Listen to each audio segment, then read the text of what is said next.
किसान भाइयों, अमरूद भारत में उगाने वाली आम, केला और नींबू के बाद चौथे नंबर का व्यावसायिक फसल है। अमरूद की खेती भारत में बिहार, उत्तर प्रदेश, महाराष्ट्र, कर्नाटक, उड़ीसा, पश्चिम बंगाल, आंध्र प्रदेश, तमिलनाडु, पंजाब और हरियाणा जैसे राज्यों में काफी जोर शोर से की जाती है।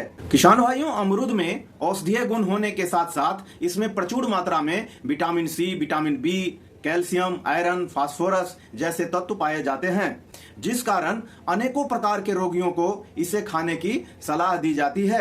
अमरूद की फसल को 1 एकड़ में लगाकर किसान भाई तकरीबन 10 लाख रुपए सालाना कमा सकते हैं। इसके फसल को एक बार लगाकर तकरीबन 30 सालों तक कमाई किया जा सकता है। किसान भाइयों, अमरूद की उन्नत किस्मों की बात किया जाए तो इसके कई सारे किस्में हैं, जिसको लगा करके काफी अच्छा उपज लिया जा सकता है। पहला किस्म है पंजाब पिंक। इस किस्म के फल आकार में बड़े, पीले रंग के तथा काफी आकर्षक होते हैं। इसका गुद्दा लाल रंग का होता है तथा काफी सुगंधित और खुशबूदार होता है। इसके एक पौधे से साल भर में तकरीबन 150 किलोग्राम तक का पैदावार लिया जा सकता है। दूसरा किस्म है इलाहाबाद सफेदा। इसका फल मुलायम एवं गोलाकार होता है। इसके गुद्दे लाल रंग के तथा आकर्षक खुशबू से भरपूर होता है। इसके एक पौधे से साल भर में 80 से 100 किलोग्राम पैदावार लिया जा सकता है। तीसरा किस्म है सरदार L49। इसका फल बड़े आकार का तथा ऊपरी सतह खुरदुरा होता है। इसका गुद्दा क्रीम रंग का होता है। इसके एक पौधे से तकरीबन 130 से 155 किलोग्राम फल सालाना उत्पादन के तौर पे लिया जा सकता है। चौथा किस्म है पंजाब सफेदा। इस फल के गुद्दा क्रीमी और सफेद होता है। इस किस्म का पैदावार भी बहुत अच्छा होता है। किसान भाइयों, अमरूद की खेती के लिए उपयुक्त जलवायु की बात करूं तो अमरूद की खेती किसी भी प्रकार की मिट्टी में एवं जलवायु में बड़े ही आसानी से किया जा सकता है। यह एक उष्णकटिबंधीय पौधा है। इसकी खेती शुष्क एवं अर्ध शुष्क वाली जलवायु में की जा सकती है। इसके पौधे सर्द एवं गर्म दोनों प्रकार के जलवायु को सहन कर पाते हैं, किंतु सर्दियों में पाला गिरने से छोटे पौधे को नुकसान होता है।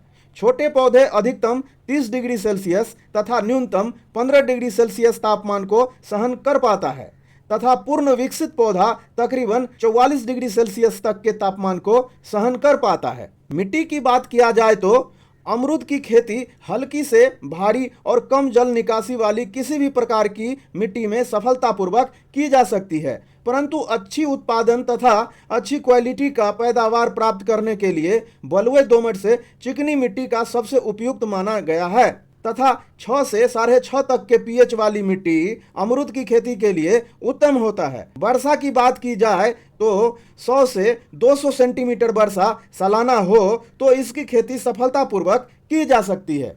किसान भाइयों, पौधे को लगाने के लिए स्पेसिंग यानी पौधे का अंतर की बात किया जाए तो पौधे का फासला 15 से 20 फीट की दूरी रखनी होती है तथा पौधे को तकरीबन 25 सेंटीमीटर की गहराई पर रोपाई करनी चाहिए होता है। इस प्रकार 1 एकड़ भूमि में तकरीबन 132 पौधे लगाए जा सकते हैं। किसान भाइयों, अमरूद के बिजाई के कई तरीके होते हैं, जैसे एयर लेयरिंग, कलम लगा करके या फिर बीजों के नर्सरी तैयार कर किया जा सकता है। नर्सरी तैयार करने के लिए 2 मीटर लंबा तथा 1 मीटर चौड़ा क्यारी बनाकर अगस्त से मार्च महीने में फलों के बीजों का प्रयोग करना चाहिए।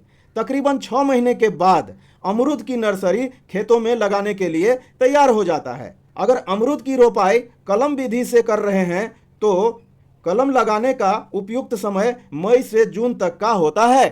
किसान भाइयों, अमरूद की खेती में खाद एवं उर्वरक की बात किया जाए तो अमरूद के पौधे की रोपाई करने से पहले 15 से 20 फीट की दूरी का अंतर रखकर गड्ढे तैयार कर लेना चाहिए। गड्ढे तैयार करने के बाद रोपाई से पहले 200 से 300 ग्राम सड़ी हुई गोबर की खाद डालना चाहिए। नीम की खली उपलब्ध हो तो इसका प्रयोग भी अच्छा होता है। इसके साथ साथ यूरिया, पोटास तथा फास्फोरस की उचित मात्रा डालना चाहिए। 3 वर्ष के पौधे के लिए सड़ी हुई गोबर की खाद 10 से 25 किलोग्राम, यूरिया 150 से 200 ग्राम, सिंगल सुपर फॉस्फेट SSP 500 से 1600 ग्राम, म्यूरेट ऑफ पोटास MOP 100 से 400 ग्राम प्रति पौधा के हिसाब से डालना चाहिए। किसान भाइयों, 4 से 6 वर्ष के पौधे होने पर सड़ी हुई गोबर का खाद 25 से 40 किलोग्राम, यूरिया 300 से 600 ग्राम, एसएसपी यानी सिंगल सुपर फॉस्फेट 1 से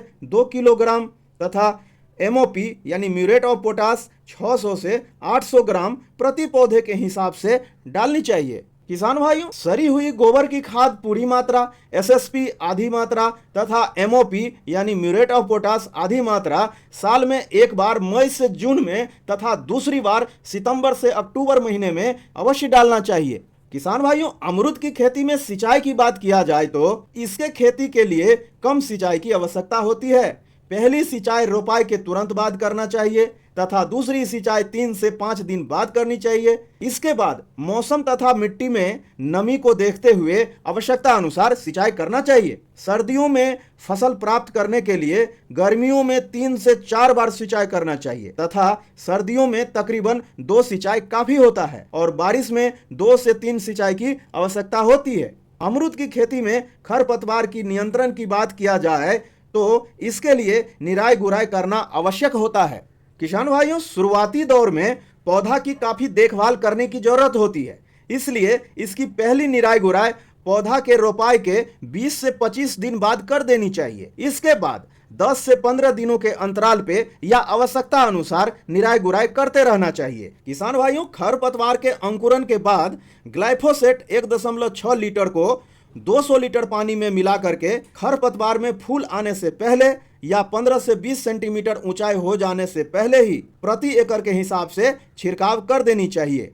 अमरूद का पेड़ जब बड़ा हो जाए फिर पेड़ों के बीच में जुताई कर देने से खरपतवार नहीं उगते हैं। किसान भाइयों, अमरूद के पौधों में कटाई छटाई की बात किया जाए तो अमरूद के पौधों की कटाई छटाई करने से फलों का उत्पादन अधिक होता है। फलों के पहली तोड़ाई के बाद पौधों की हल्की छटाई करनी चाहिए तथा सूखी टहनी एवं रोगग्रस्त टहनी की छटाई रेगुलर करनी चाहिए होता है। साल में एक बार छटाई अवश्य करनी चाहिए। छटाई के समय टहनियों के ऊपर वाले हिस्से को 10 सेंटीमीटर तक काट देना चाहिए। इससे नए एवं मजबूत टहनियां निकलती है और ज्यादा फल देती है।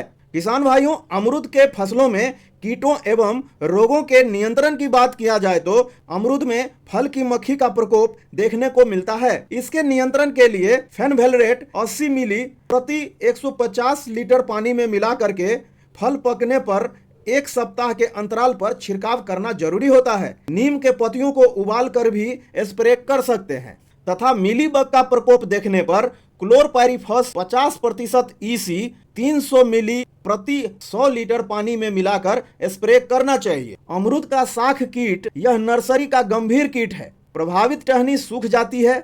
इसका लक्षण दिखने पर क्लोरपाइरीफॉस 500 मिली प्रति 100 लीटर पानी में मिला करके या क्विनालफॉस 400 मिली प्रति 100 लीटर पानी में मिलाकर स्प्रे करना चाहिए होता है।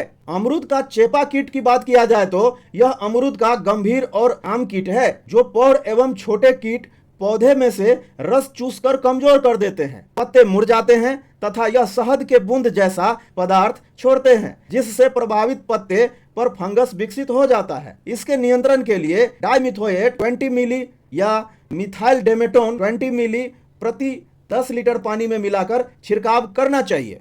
किसान भाइयों, अमरूद में लगने वाले रोगों की बात किया जाए तो सूखा रोग यानी उकटा रोग एक खतरनाक रोग होता है। इसका प्रकोप होने पर पत्ते पीले पड़ जाते हैं और मुरझाकर झड़ जाते हैं। इसके रोकथाम के लिए खेत में पानी इकट्ठा न होने देना चाहिए, प्रभावित पौधे को नष्ट कर देना चाहिए तथा कॉपर ऑक्सीक्लोराइड 25 ग्राम या कार्बेंडाजिम 20 ग्राम प्रति 10 लीटर पानी में मिला करके जड़ों के आसपास मिट्टी में छिड़काव करना चाहिए। किसान भाइयों, अमरूद के एंथ्रेक्नोज रोग की बात किया जाए तो इसमें टहनियों एवं फलों के ऊपर भूरे काले गहरे रंग के धब्बे पड़ जाते हैं। इसके संक्रमण से 2-3 दिनों में फल गलना शुरू हो जाता है।